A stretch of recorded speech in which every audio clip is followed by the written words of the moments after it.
Here we are again, waiting for Mark. Shut. Mark just fell off the cliff. Mark just fell. Getting this crap together again. This crap.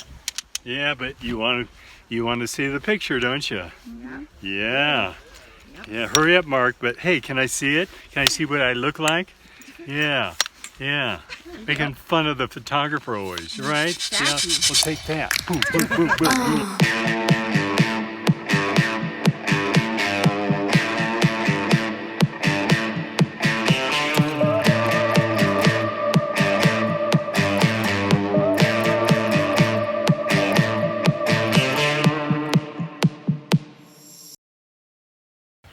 A few years ago, Michelle and I started going to Aspen, Colorado in the fall to primarily see one thing, the amazing colors, the brilliant reds and yellows and golds. Late September is typically the best time to witness this spectacular scene. But you have to time it just right. The colors are fleeting, lasting only a week or so in most places. How do we do? Let's find out. Our trip to chase the colors begins after flying into Denver and then the 3.5-hour drive through the mountains to Aspen. Our friends Kip and Karen joined us for the trip, along the way stopping in the Victorian-era mining town of Leadville that in its heyday was bustling with saloons, dance halls, and brothels. Just outside of Leadville, we search for the source of the river that Tulsans are familiar with. The Arkansas River begins its journey here and flows south past Buena Vista, Colorado, where we've had a few exciting and terrifying moments.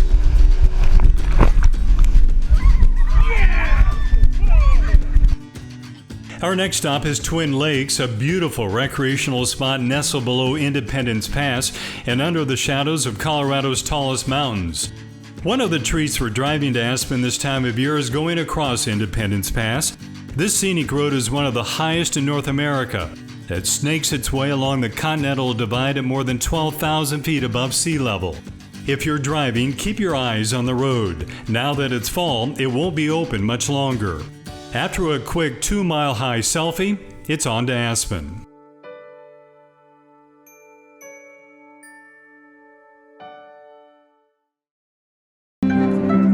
Fall is a special time to visit Aspen, but as we drive into town, we see for the first time what we've been hearing and fearing for days.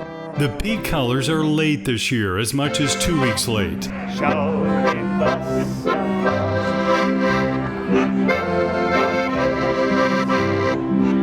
But it's hard to complain. The town is always bustling with music, great shopping, and delicious restaurants.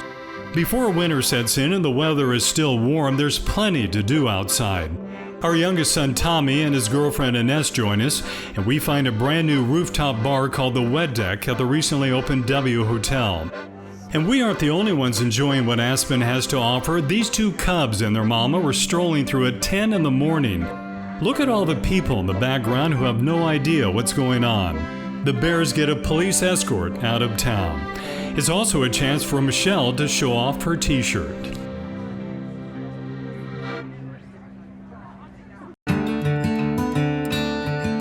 We love to hike whenever we're in Aspen, and this time we take a shorter hike out of Maroon Lake, stopping for a selfie at the bottom. Well, not everyone can stay still. The lake is an extremely popular place to catch a glimpse of the maroon bells, more on that in a moment, and as you can see on this day, attracts the younger crowd. The hike starts in the Aspen Groves, then climbs past boulder fields, and along the way you can see behind me the power of Mother Nature and the evidence of the enormous amount of snow the past 2 winters. We see the aftermath of several avalanches on the hike.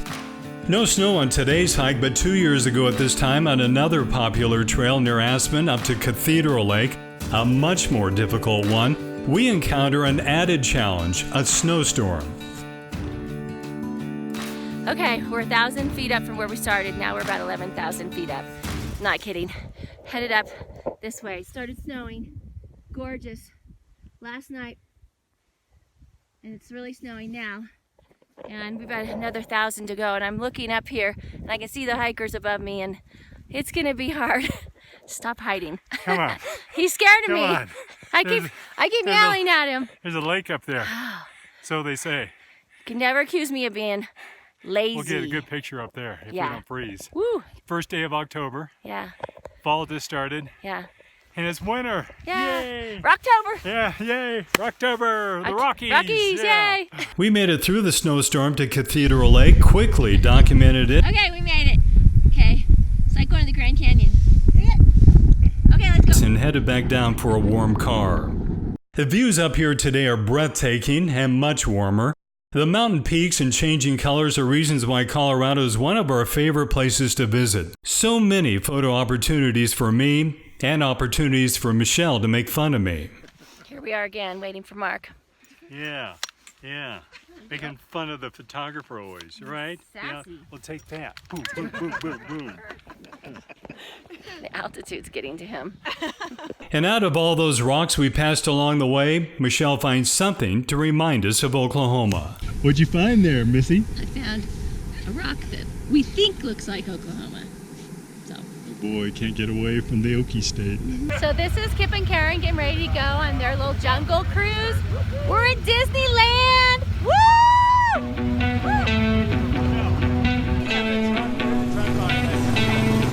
After the hike, we rest our legs and rent 5 four-wheel drives for our growing group of 15 now for our next adventure.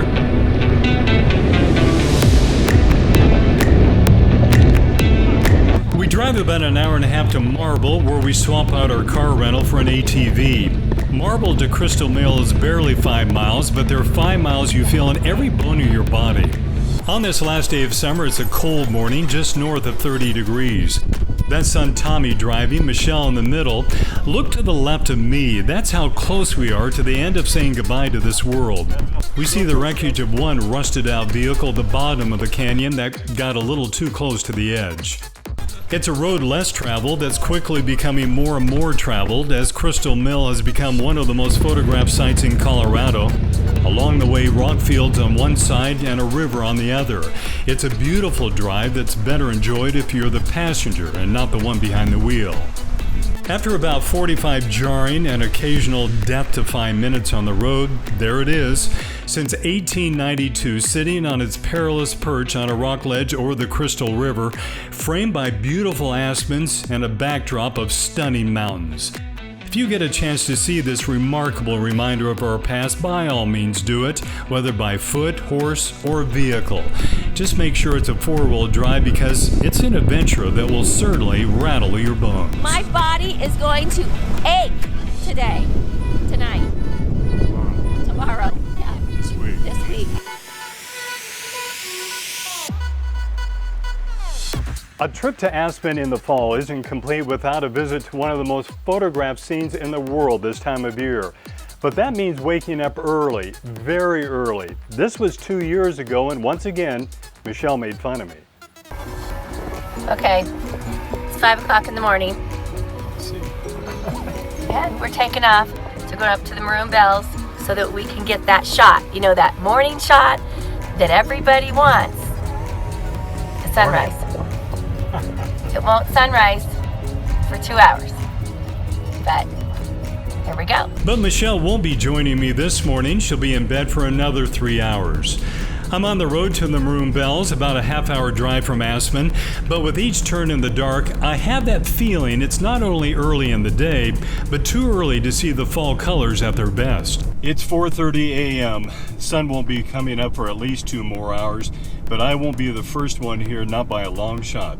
My goal is to find a spot to set up my tripod and then wait. And we wait, hundreds of us, as the faint outlines of 2 of the most photographed peaks in the world start coming into view.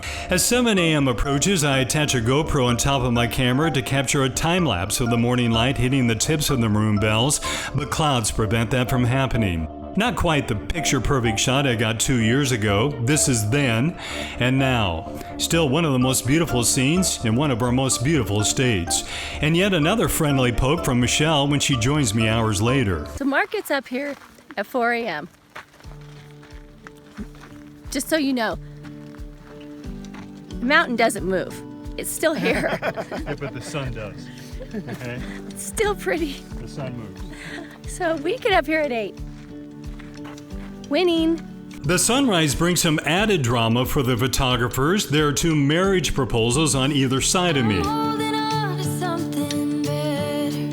Maybe they should change the name from Maroon Bells to Marriage Bells. And I discover the couple next to me is also from Tulsa. John Stapleton is a firefighter, his wife Heather a wedding photographer. There's got to be some magic in this special place.